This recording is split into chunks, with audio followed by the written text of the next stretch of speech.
Trinamool ISF হয়ে আরাবুল ইসলামকে এবার তাহলে ঋতব্রত তৃণমূলে? এই প্রশ্ন নিয়ে জল্পনার মধ্যেই ধাক্কা খেল ঋতব্রত গোষ্ঠী। সোমবার বিধানসভায় ঋতব্রত শিবিরের বিরুদ্ধে বিস্ফোরক অভিযোগ তুললেন আমডাঙ্গা তৃণমূল বিধায়ক কাশেম সিদ্দিকী। কুণাল ঘোষের পাশে বসে ঋতব্রতপন্থীদের বিরুদ্ধে ভুল বোঝার অভিযোগ তুললেন উত্তর চব্বিশ পরগনার আমডাঙ্গা তৃণমূল বিধায়ক কাশেম সিদ্দিকী। বিধানসভা ভোটে ভরাডুবির পরই ভেঙে খান খান হয়ে যায় তৃণমূল। একে একে মমতা বন্দ্যোপাধ্যায়ের সঙ্গ ছাড়েন তার একদা ঘনিষ্ঠ বিশ্বস্ত নেতা নেত্রীরা। বিধানসভায় বিরোধী দলনেতা হিসেবে স্বীকৃতি পান ঋতব্রত বন্দ্যোপাধ্যায়। নিজেদের আসল তৃণমূল দাবি করে স্পিকারের কাছে যে ৬৫ জন বিধায়কের সই জমা দিয়েছিলেন ঋতব্রতরা, তার মধ্যে ছিলেন এই কাশেম সিদ্দিকীও। দিদি থাকবে যখন আমরা সবাই, দিদি যখন আছে আমরা আছি। তারপরে দেখলাম দিদি নাই, কোনো জায়গায় দিদির কোনো গল্প নাই। আমরা তো ওনাকে চিনি না, আমরা তো দিদিকে চিনি। দিদির পোস্টার বুকে নিয়ে আমডাঙ্গায় ঘুরেছি, দিদিকে দেখে তো আমাকে ভোট দিয়েছেন। আমি দিদির পাশে আগে ছিলাম, এখনও আছি এবং এভরি টাইম থাকবো। কাশেম সিদ্দিকী তো আমাদের সঙ্গে নেই। আমি ওনাকে চ্যালেঞ্জ জানাচ্ছিল আমডাঙ্গায় যান আগে। আমডাঙ্গার জনগণ খুঁজছে কাশেম সিদ্দিকীকে। আমডাঙ্গার জনগণ কাশেম সিদ্দিকীকে ভালোবাসার জন্য খুঁজছে।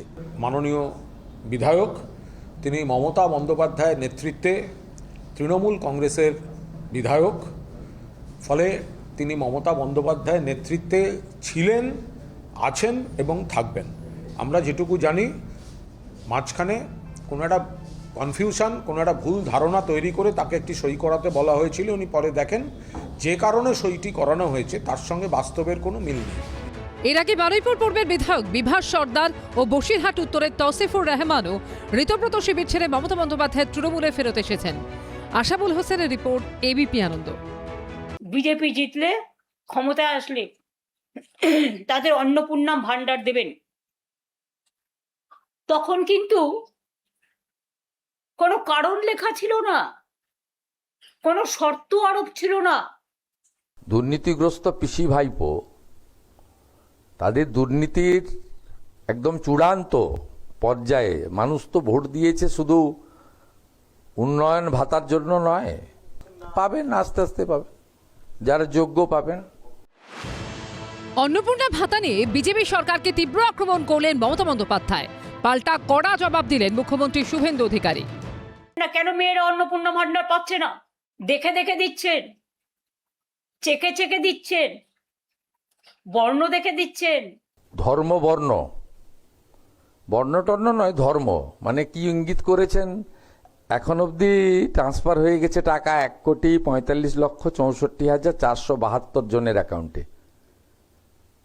এর মধ্যে মুসলিম বেনিফিশিয়ারি আছে 19,20,00,000।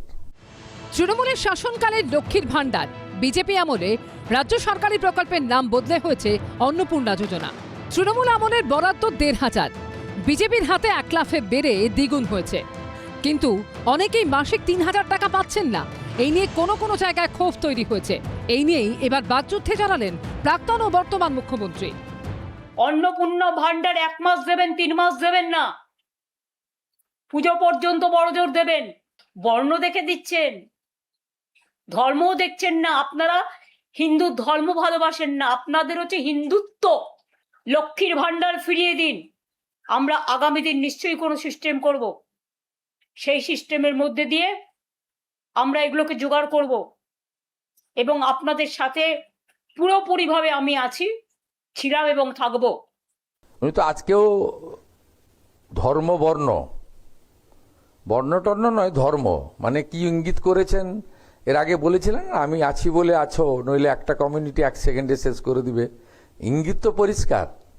যারা যোগ্য তারা হিন্দু কি মুসলিম কি বিজেপি কি তৃণমূল কি পেয়েছেন। উনি পারবেন নাকি দেখাতে সব করে? আমি শুধু নন্দীগ্রামের একটা গ্রামের কথা বলবো, 86% হিন্দু বাস করে। 2 জন হিন্দুকে দিয়েছিলেন আবাসের বাড়ি। অন্নপূর্ণা ভান্ডার নিয়ে প্রাক্তন মুখ্যমন্ত্রী ও বর্তমান মুখ্যমন্ত্রীর লড়াই আরও এগিয়েছে। এটা তো সত্যি, নির্বাচনের আগে যখন বিজেপির কর্মীরা এলাকায় এলাকায় গিয়ে মা বোনেদের কাছে ফর্ম ফিল আপ করেছিলেন এবং প্রতিশ্রুতি দিয়েছিলেন বিজেপি জিতলে, ক্ষমতায় আসলে তাদের অন্নপূর্ণা ভান্ডার দেবেন,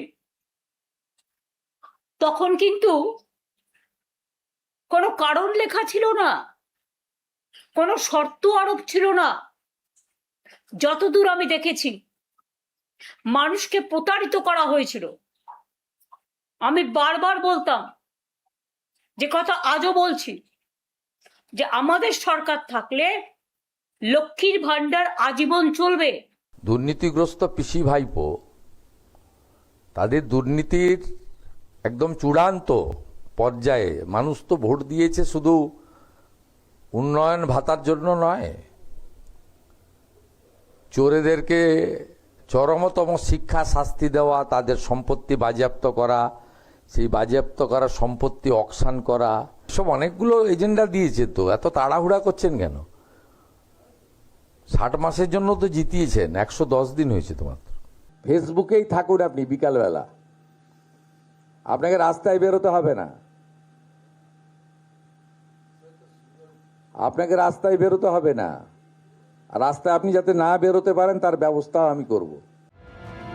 অন্নপূর্ণা ভান্ডার নিয়ে প্রাক্তন বনাম বর্তমান মুখ্যমন্ত্রীর আক্রমণ পাল্টা আক্রমণ রাজনীতিতে ঝড় তুলল। সুমন ঘরায় রিপোর্ট, এবিপি আনন্দ।